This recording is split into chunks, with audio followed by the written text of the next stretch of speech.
विवेक तनखा sir, बहुत बहुत स्वागत है। कपिल सर आपका, तनखा सर आपका। बहुत ही खूबसूरत मुहिम है जिसका नाम हम सब जानते हैं। अभी क्या मुहिम का नाम है? इंसाफ के सिपाही, कल का भारत सबका भारत। और अब मैं अनुरोध करूंगी नारायण सर से कि वो आए और हमारे साथ कुछ शब्द साझा करें प्लीज। माननीय कपिल सिब्बल साहब, माननीय विवेक तनखा जी, इंसाफ के सिपाही के बैनर की जो सोच जहां से पैदा हुई, उनके जनक आपके बीच में बैठे हैं। बड़ा मिशन है। मेरा अपना सौभाग्य है कि मुझे यहाँ कविता पाठ के लिए बुलाया गया, लेकिन साथ ही साथ ये दुर्भाग्य भी मेरा रहा कि इस मिशन में ये जो जनता आहूत की गई थी, उसे संभालने की जिम्मेदारी मुझे दी गई थी, जिसे मैंने 50 मिनट संभाला। आपके आने से पूर्व मैं 50 मिनट तक इस जनता के बीच में संवादात्मक स्थितियों में रहा। टिक नहीं सकता कोई जनतंत्र के आगे, सत्य के आगे और इंसाफ के आगे। बहुत बहुत शुक्रिया नारायण जी। और अब हमारे बीच में सिब्बल जी, मौलाना आजाद जी और कई स्वतंत्रता सेनानी जिन्होंने हमेशा अपना कण कण देश के लिए न्यौछावर किया है। और आज भी दोस्तों हमारा समाज, हमारा देश एक बहुत ही विषम परिस्थिति से जूझ रहा है, और वो है इनजस्टिस, अन्याय। और इसी अन्याय की आंधी को जड़ से उखाड़ फेंकने के लिए विख्यात अधिवक्ता आदरणीय श्री कपिल सिब्बल जी ने एक मुहिम की शुरुआत की है। जोरदार तालियां हो जाएं प्लीज। धन्यवाद कपिल सिब्बल साहब और ये मंच और तमाम मित्रों, श्रोताओं और जागरूक नागरिकों। जब कपिल सिब्बल जी ने मुझे इस प्रोग्राम के लिए आमंत्रित किया, तो मुझे ये पता था कि इतना महत्वपूर्ण प्रोग्राम इंसाफ के सिपाही, कल का भारत सबका भारत, ये मात्र वकीलों तक सीमित नहीं रहेगा। ये देश की 135 करोड़ जनता का जन आंदोलन बनेगा।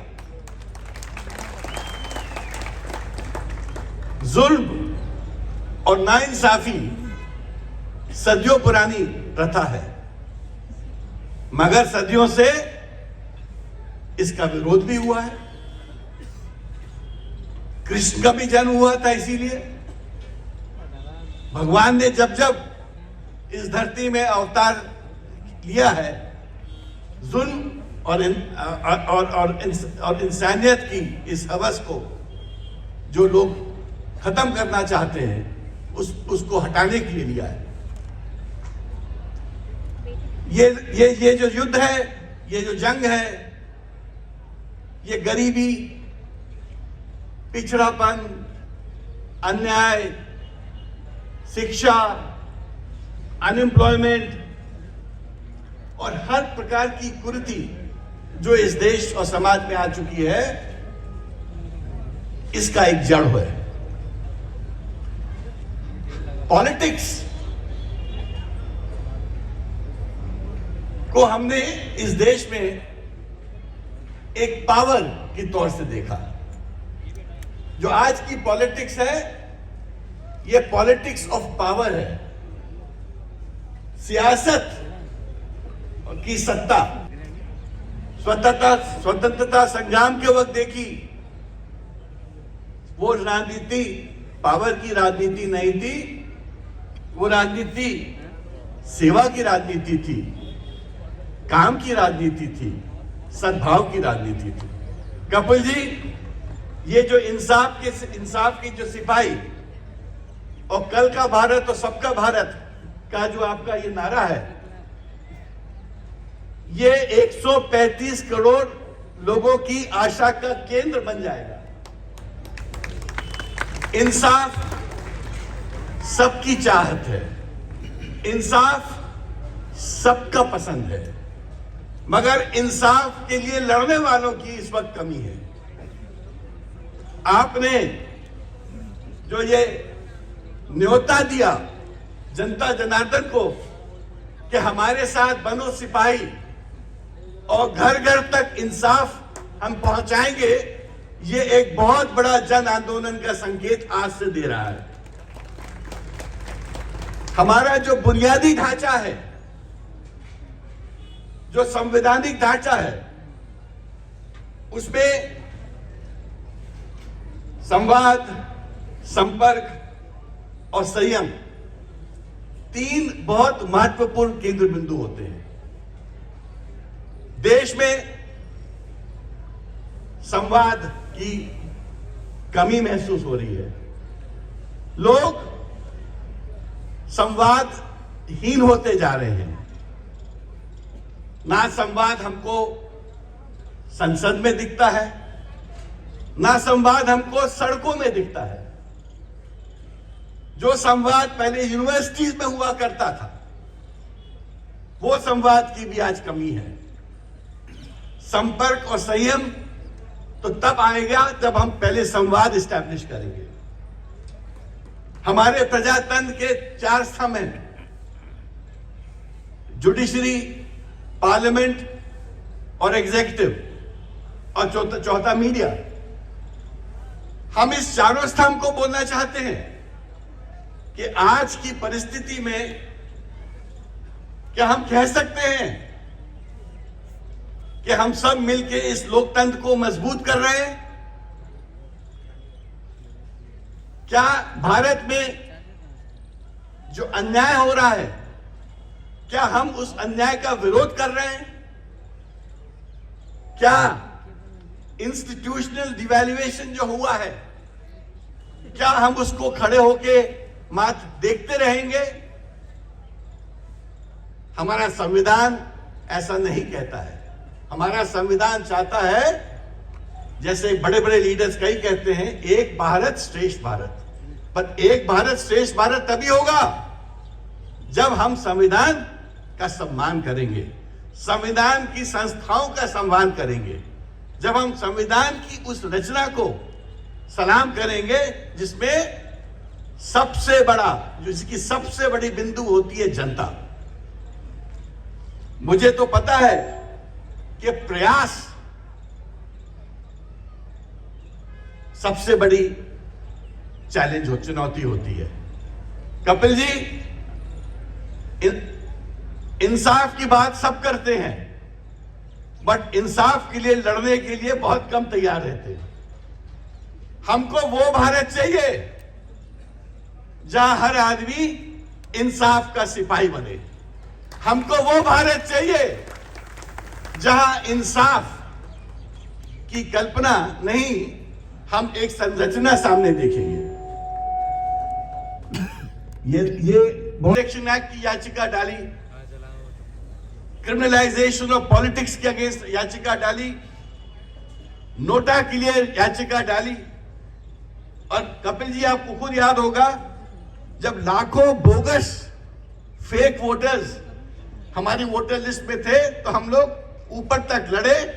ये जरूर है, हम कोर्ट में हारे मगर जंग जीते, क्योंकि खाली मध्य प्रदेश में 43 लाख वोटर्स का नाम डिलीट किया गया। तो महत्वपूर्ण ये नहीं है कि कौन जीता या कौन हारा, महत्वपूर्ण ये है कि हम इस जंग के लिए तैयार हैं, हम इंसाफ के लिए तैयार हैं, हम इंसाफ के सिपाही बनने के लिए तैयार हैं। और कपिल जी, मैं तो आपसे कहता हूं कि ये देश का भाग्य है कि आप जैसा व्यक्ति इसमें सामने आया है, इस पीड़ा को आपने अपने कंधों में उठाया है। मैं आपको आश्वस्त करता हूं, जिस प्रकार 20 साल पहले जब हम प्रथम भारत की बात करते थे और 30 40 हजार व्यक्ति हम लोग को सुनने आता था, वही एक माहौल आप देखोगे कुछ दिन में आपके लिए खड़ा रहेगा। मुझे मैं बहुत आभारी हूं कि आपने मुझे यहां आमंत्रित किया। मैं आभारी हूं कि मैं आपके इस पुनीत कार्य, इस पुनीत ड्यूटी का एक सिपाही हूं और मैं गर्व से कह सकता हूं कि मैं खाली इंसाफ का सिपाही नहीं, मैं गर्व से कह सकता हूं मैं इस देश का भी एक सिपाही हूं। Thank you. जय हिंद।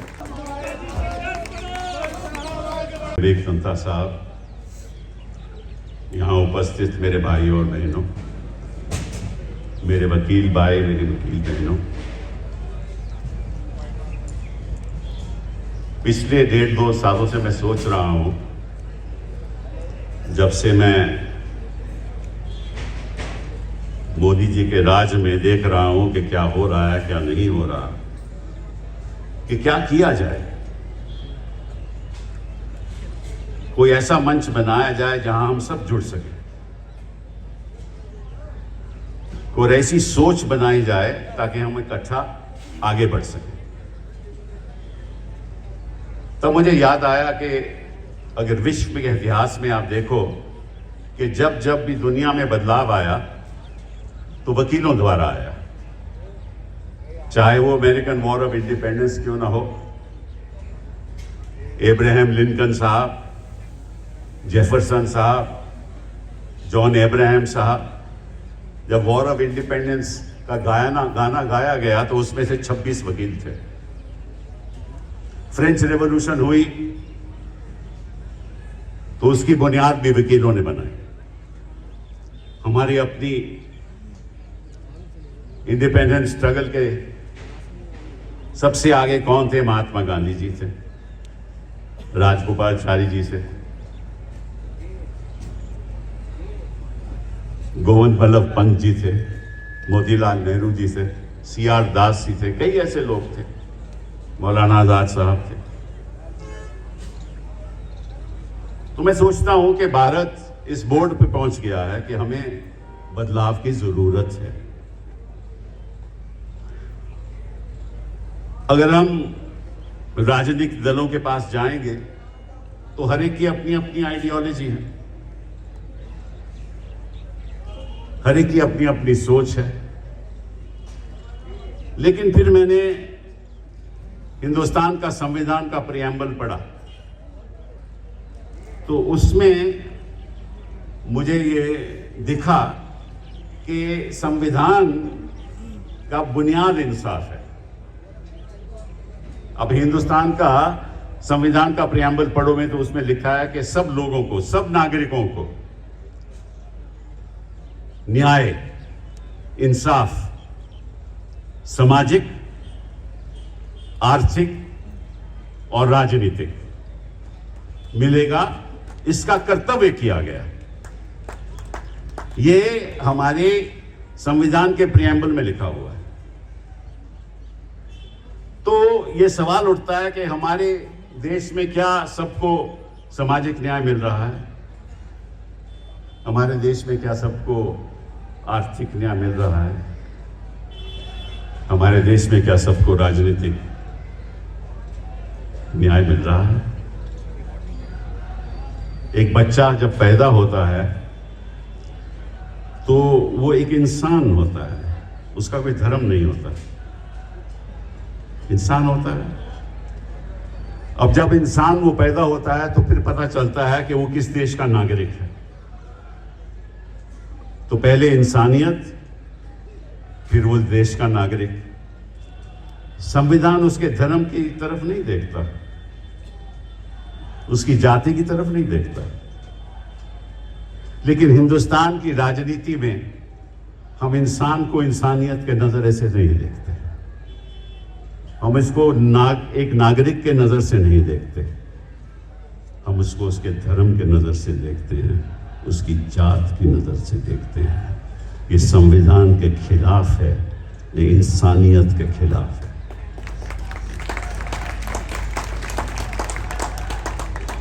जब हम आर्थिक न्याय की बात करते हैं, छोटी सी बात आपको मैं बताऊंगा। इस देश की संख्या लगभग 135 करोड़ 140 करोड़ हो चुकी है। आपको यह नहीं मालूम, शायद ये नहीं मालूम कि 80 करोड़ लोग ऐसे हैं इस देश में जिनकी आमदनी हर माह 5,000 से कम है। 80 करोड़ लोग। अगर आप अमेरिका की पॉपुलेशन और यूरोप की पॉपुलेशन को जोड़ लो, वो भी 80 करोड़ नहीं बनता। ये क्या आर्थिक न्याय है? हमारे प्रधानमंत्री जी को नहीं पता कि 80 करोड़ लोग इस देश में 5,000 से ज्यादा नहीं कमाते हर माह, और 100 लोग इस देश में, 100 लोग इस देश में, उनकी संपत्ति मालूम कितनी है? 54 लाख करोड़। केवल 100 लोग, 54 लाख करोड़। 10 लोगों की संपत्ति मालूम कितनी है? 27 लाख करोड़। इसको आप आर्थिक न्याय कहोगे? और मैं पूछना चाहता हूं प्रधानमंत्री जी से कि 2014 के बाद आपने उन 80 करोड़ लोगों के लिए क्या किया? ये जो अब का भारत है ना, ये मोदी का भारत है। ये अब का भारत अमित शाह का भारत है। ये अब का भारत आरएसएस का भारत है। हम कल का भारत सबका भारत बना के रखें। इस देश में हर परिवार में एक बच्चे को क्या चाहिए? ये मैं एक छोटी सी बात आपके सामने रखना चाहता हूं कि इंसान अपने कदमों पे तभी खड़ा हो सकता है जब उसको शिक्षा, एक क्वालिटी शिक्षा का प्रदान हो, जब उसके स्वास्थ्य के बारे में समस्याएं जो हैं वो सरकार खर्च करे, तभी वो अपने पैरों पे खड़ा हो सकता है। और देश का धन उद्योगपतियों से नहीं बनता। उद्योगपति तो धन बनाकर बाहर ले जाते हैं, अपने स्वार्थ के लिए खर्च करते हैं, लेकिन देश का धन यूनिवर्सिटीज में बनता है। वो कैसे? ये शायद आपको नहीं पता। विश्व में सबसे आगे देश कौन है? यूनाइटेड स्टेट्स ऑफ अमेरिका, आज उसके बाद चाइना, फिर जापान, फिर जर्मनी। तो मालूम है कि अमेरिका रिसर्च एंड डेवलपमेंट के लिए कितना खर्चा करता है सालाना? $600 बिलियन। इसलिए वो अमीर है। चीन मालूम कितना खर्च करता है सालाना? $550 बिलियन। $550 बिलियन।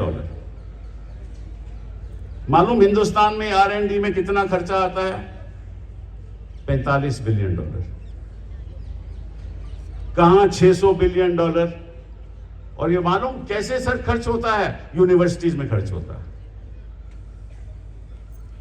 क्योंकि युवा लोग जब यूनिवर्सिटी में जाते हैं तो उस यूनिवर्सिटी में वो अपने सोच विचारों के साथ बदलाव सोचते हैं। कैसे बदलाव हो? साइंटिफिक बदलाव कैसे हो? नई चीजों के बारे में सोचते हैं। और ये रिसर्च में जब जाता है तो उससे फिर नई प्रॉपर्टी बनती है, इंटेलेक्चुअल प्रॉपर्टी जिसको कहते हैं, और वो लेकर उद्योगपति उस पे इन्वेस्ट कर आगे वस्तुएं बनाते हैं और सर्विसेज देते हैं। लेकिन हिंदुस्तान में कोई यूनिवर्सिटी में तो ABVP के लोग बढ़ जाते हैं। जो हिंसा हम यूनिवर्सिटीज में देख रहे हैं, वहां इंटेलेक्चुअल प्रॉपर्टी पैदा कैसे होगी? हो ही नहीं सकती। तो आप यूनिवर्सिटीज में अपने RSS के वाइस चांसलर लगा दोगे तो वो जो शिक्षा का स्तर होना चाहिए आपको कभी मिलेगा ही नहीं। और अगर आप पैसा नहीं खर्च करोगे, निवेश नहीं करोगे R&D में, तो आपकी इंटेलेक्चुअल प्रॉपर्टी होगी ही नहीं। कभी देश अमीर हो ही नहीं सकता, गति से कभी आगे। एक ऑल्टरनेटिव विजन फॉर इंडिया रखूंगा कि हमें कैसे आगे बढ़ना है। तो सबसे पहले बात करेंगे शिक्षा की। शिक्षा में ये दुर्भाग्य है हमारा, लगभग इस देश में मालूम कितने टीचर हैं? 97 लाख टीचर। सारे देश में 97 लाख टीचर हैं, चाहे वो गवर्नमेंट स्कूल में आप देख लो, प्राइवेट स्कूल में देख लो। और जो गवर्नमेंट स्कूल के टीचर की जो सैलरी है वो 25,000 है, और जो प्राइवेट टीचर्स की, नॉन गवर्नमेंट स्कूल की टीचर्स की जो सैलरी है वो लगभग 12,000 है, एवरेज 12,000 है। तो मैं आपसे पूछना, और दूसरी बात ये, लगभग 40% टीचर के पास कोई कॉन्ट्रैक्ट ही नहीं है, वो ऐसे ही पढ़ा रहे हैं बिना कॉन्ट्रैक्ट के। तो आपके बच्चे की पढ़ाई क्या होगी? कोई 12,000 रुपया कमा रहा है कोई टीचर, और उसके घर का खर्चा 14,000 है, तो आपके बच्चे को पढ़ाएगा क्या? याद है कि जब मैं एचआरडी का मंत्री था तो मैंने कहा था कि मेरा एक सपना है कि हर बच्चे के हाथ में एक आकाश टैबलेट होना चाहिए। कई बार मैं ये बात करता था, और अगर वो उस पे आगे बढ़ती, ये सरकार आगे बढ़ती, तो आज बच्चे के हाथ में आकाश टैबलेट होता, दुनिया उसके हाथ में होती। लेकिन इन्होंने प्रोग्राम रद्द कर दिया। आज के कंप्यूटर की बात करते हैं। मैंने एक मुहिम शुरू की कि किसी तरीके से हर स्कूल में कि कैसे उनका भविष्य उज्जवल हो, कैसे उनको आगे बढ़ाया जाए। बात करते हो आपके MBBS हम हिंदी में पढ़ाएंगे। अब भाई किताबें ही नहीं है हिंदी में, कब तर्जुमा होगा, कब आप पढ़ाओगे, कब MBBS बनेंगे? तो कहने का मतलब यह है कि बड़े पिछले 8-9 साल में किसी ने ध्यान नहीं दिया, और मेरी ये मांग है, और आज मैं इस मंच से ऐलान करना चाहता हूं कि मोदी जी, अब हर टीचर की तनख्वाह कम से कम 50,000 रुपया महीना होनी चाहिए। ये इंसाफ की बात है। आप हमारे टीचर्स के साथ बेइंसाफी मत कीजिए। अगर आप हमारे टीचर्स के साथ बेइंसाफी करते हो तो हमारे बच्चों के साथ बेइंसाफी हो रही है। हर टीचर की सैलरी 50,000 होनी चाहिए। साथ साथ में एक और ऐलान और एक और हमारी मांग कि एक ऑल इंडिया टीचर सर्विसेज का गठन होना चाहिए। उसको परमानेंट नौकरी मिलनी चाहिए, कोई कॉन्ट्रैक्ट टीचर नहीं होना चाहिए, और हर स्टेट में स्टेट टीचर सर्विस होनी चाहिए। अभी लोग ये क्या करते हैं, ये कॉन्ट्रैक्ट पे टीचर को बुला लेते हैं, फिर उसको बर्खास्त कर देते हैं। तो टीचर पढ़ाएगा क्या? उसको तो इतनी फिक्र होती है कि मेरी नौकरी रहे, बच्चे की क्या फिक्र होगी उसको? ये दो चीजें बहुत जरूरी हैं। तीसरी, हमारा केंद्रीय विद्यालय बनाए, हम उस बात पे खुश हैं। कई सैकड़े हजारों केंद्रीय विद्यालय इस देश में हैं, लेकिन वो किसके लिए हैं? वो सरकारी अफसरों के बच्चों के लिए हैं। सरकारी अफसर हो या पब्लिक सेक्टर का बच्चा, उनके पेरेंट का बच्चा हो, उसको वहाँ एडमिशन मिल जाती है। अच्छी बात है, हम इसका विरोध नहीं करते, लेकिन आप ऐसे ही स्कूल ट्राइबल्स के लिए क्यों नहीं देते? वंचित लोगों के लिए क्यों नहीं? महिलाओं के लिए क्यों नहीं? हमने कस्तूरबा गांधी महिला विद्यालय का गठन हमने किया था और उसको हम वहां बढ़ाते थे। इन्होंने इनका नाम बदल दिया। मुहिम तो वही है। 8 साल में आपने कई चीजें चलाई, कई बातें आपने की। नोटबंदी करा दी, GST करवा दिया, ठीक है ना? तो आपने स्कूलों के बारे में, बच्चियों के बारे में, बच्चों के बारे में, शिक्षा के बारे में क्यों नहीं ध्यान दिया? बड़े बड़े उद्योगपति बना दिए, उनको सारे पोर्ट मिल गए, सारे एयरपोर्ट मिल गए, ठीक है ना? ईडी उनके पास आज तक नहीं पहुंची। ईडी आजकल कहीं और जा रही है, वो मैं बाद में बात करूंगा, राजनीतिक न्यायालय की बात। तो ये तो हुई शिक्षा की बात। दूसरी बात, हर बच्चा कोई पीएचडी नहीं लेना चाहता, हर बच्चा कोई एमबीए नहीं करना चाहता। वो चाहता है कि मैं 12वीं के बाद मुझे कोई नौकरी मिल जाए। नौकरी कहां से मिलेगी जब तक उसको स्किल डेवलपमेंट की कोई ट्रेनिंग नहीं मिले। तो मैं एक और आपके सामने सुझाव देने वाला हूं मोदी जी को, वो ये है कि जो फैक्ट्री चलाता है, चाहे वो आयरन फाउंड्री हो, चाहे वो टेलीकॉम सेक्टर में हो, चाहे वो इंजीनियरिंग में हो, उसको अपनी उद्योग के लिए एक ऐसी इंस्टीट्यूशन खोलने की इजाजत होनी चाहिए जहां वो बच्चों 12वीं के क्लास के बाद जो पास होते हैं बच्चे, उनको ट्रेनिंग देके अपने ही उद्योग में उनको हेल्प प्रोवाइड करें। उसका भी ATG का उनको एग्जेम्पशन मिलना चाहिए। ये होती है कल के भारत की सोच। इनका तो ये रहता है कि मैं कल चुनाव कैसे जीतूं। इनकी सोच तो उस तरफ तक ही सीमित है। अब आगे स्वास्थ्य की बात। क्या हर बच्चे को स्वास्थ्य दिखा जाता है? मालूम है कि विश्व में सबसे ज्यादा खर्चा अगर कोई फैमिली करती है स्वास्थ्य में, वो हिंदुस्तान में है। प्राइवेट सेक्टर में सबसे ज्यादा खर्चा, और इसकी वजह से 5 करोड़ फैमिलीज सालाना पॉवर्टी में चली जाती हैं, गरीब हो जाती हैं, क्योंकि सरकारी सुविधाएं हैं ही नहीं। 5 करोड़ फैमिली हर साल, ये मेरे आंकड़े नहीं है। प्राइमरी हेल्थ सेंटर में कोई स्पेशलिस्ट नहीं है, इंफ्रास्ट्रक्चर नहीं है, तो करेगा क्या कोई?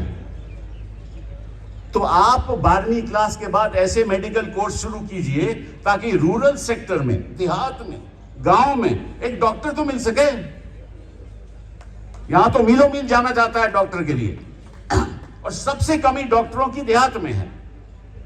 80% डॉक्टर तो केवल शहरों में है, और 60% हमारी आबादी गांव में है।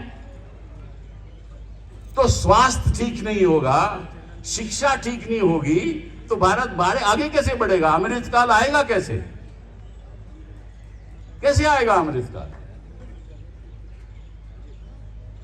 फिर राजनीति की बात करते हैं।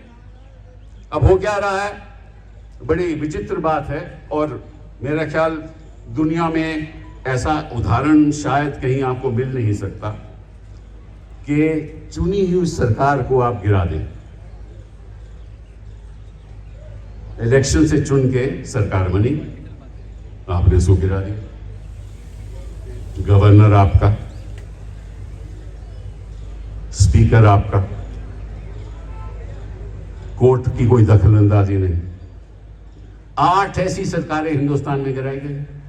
मेघालय में गिराई गई, मणिपुर में गिराई गई, उत्तराखंड में गिराई गई, मध्य प्रदेश में गिराई गई, अभी महाराष्ट्र में गिराई गई, कर्नाटका में गिराई गई, अरुणाचल प्रदेश में गिराई गई, गोवा में होने नहीं दी। कभी सुना है ऐसे किसी भी लोकतंत्र देश में कि इलेक्शन के कोई जीत के आए तो आप खरीदो फरोख्त करके सरकारी गिरा दो? ये कौन सा कानून है? और कोर्ट भी चुप रहते हैं। तो ये राजनीतिक अन्याय नहीं है।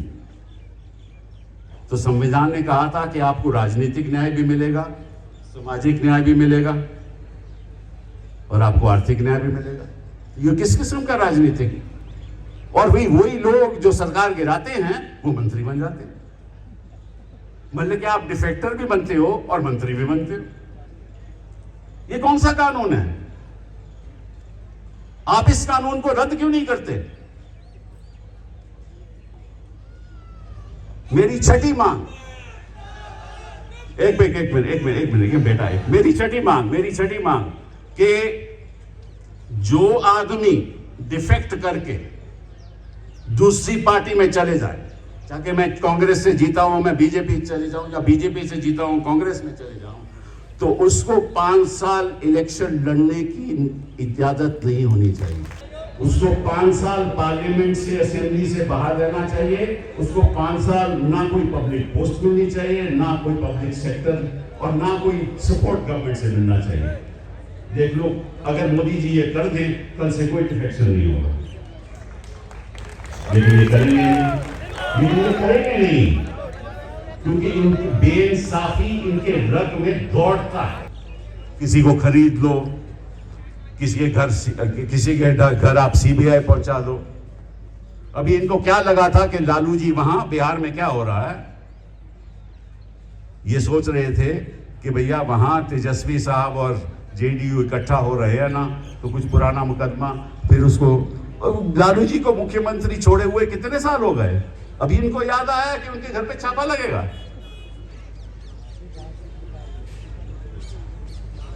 अभी दिल्ली में ये क्या हो रहा है, अभी हिंदुस्तान देखिए, जो ईडी है ना, वो जब हिंदुस्तान के नक्शे को देखती है ना, बड़ा विचित्र नजारे से देखती है। वो केवल वही स्टेट्स देखती है जहां विपक्षी दल की सरकार है। वहीं पे उनको लगता है कि रास्ता यहां आसान है, और जहां भाजपा की सरकार है वो तो रास्ता ही बंद है, वहां तो ये जाते ही नहीं। तो ईडी के हिसाब से, ईडी के नजरिए से हिंदुस्तान का नक्शा एक अजीब नक्शा है, जहां ईडी जा सकती है, जहां ईडी ने जाना नहीं, जहां सीबीआई जा सकती है, जहां सीबीआई ने जाना नहीं। तो ये एजेंसी किस लिए काम कर रही है? विवेक जी ने अभी बात की थी, तो मुझे एक छोटी सी बात याद आ गई कि समझ लीजिए कि संविधान एक गाड़ी है, 4 पहिए वाली गाड़ी है, ठीक है ना, उस पे ड्राइवर मोदी जी है। एक पहिया उसका पार्लियामेंट है, वो उनके कब्जे में है। दूसरा पहिया उनका ये इलेक्शन कमीशन है, वो उनके कब्जे में है। तीसरा पहिया एग्जीक्यूटिव, वो उनके कब्जे में ही है। चौथा पहिया जुडिशरी, वो कोशिश कर रहे हैं कि कब्जे में आ जाए, ठीक है ना। और वहां जो रेख देख करने वाला है वो ईडी है और सीबीआई है। तो अगर ड्राइवर सभी में कब्जा कर लेगा ना, तो गाड़ी जब चलाएगा तो ईडी कहेगा कहीं भी चले जाओ भैया, कहीं भी चले जाओ। सीबीआई कहीं भी बोलेगी कहीं भी चले जाओ, किसी के घर भी पहुंच लो। ये किस किस्म का लोकतंत्र है? ये किस किस्म का लोकतंत्र हम बनाने जा रहे हैं? कैसा भारत हम बनाएंगे आगे के दिनों में? क्या होगा हमारे बच्चों का, हमारे ग्रैंड चिल्ड्रन का? कहां से इंसाफ मिलेगा? और इंसाफ की हम जो देख रहे हैं ना अदालतों में, वो क्या हो रहा है? आप सीबीआई के कोर्ट में चले जाओ, ईडी की कोर्ट में चले जाओ, मतलब कि आप सोच भी नहीं सकते क्या हो रहा है। न्याय की बात तो छोड़ दो, हम तो लोगों को कहते हैं कि साहब आपको बेल नहीं मिलने वाली। कौन बेल देने वाला है आपको? हाँ, मैं किसी जुडिशरी के खिलाफ बात नहीं कर रहा, लेकिन जो लोग सोच रहे हैं वो ऐसा सोचते हैं कि साहब हमें तो बेल नहीं मिलेगी। तो अगर न्यायालय के बारे में लोग ऐसे सोचने लगे, तो फिर बचा क्या लोकतंत्र में? आप ही बताओ, क्या करेंगे हम? मतलब कि एक पीएचडी पीएन की नौकरी के लिए अपनी एप्लीकेशन देता है, पीएचडी। एक एमबीए ड्राइवर बनना चाहता है। ऐसे ऐसे उदाहरण हैं, चाहे वो उत्तर प्रदेश हो, चाहे वो मध्य प्रदेश हो। किस किस्म के हम एजुकेटेड क्लास प्रिपेयर कर रहे हैं कि उनको नौकरियों की तलाश है, वो पीएन और ड्राइवर बनने के लिए तैयार है।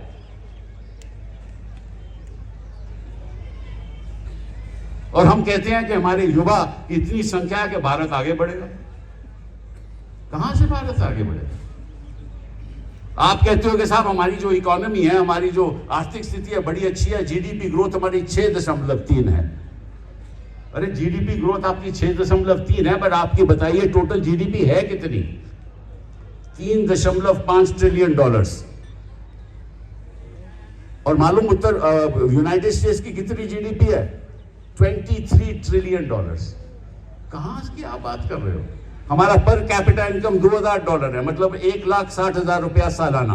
1,60,000 रुपया सालाना मतलब कि वही 12,000 रुपया, 15,000 रुपया सालाना।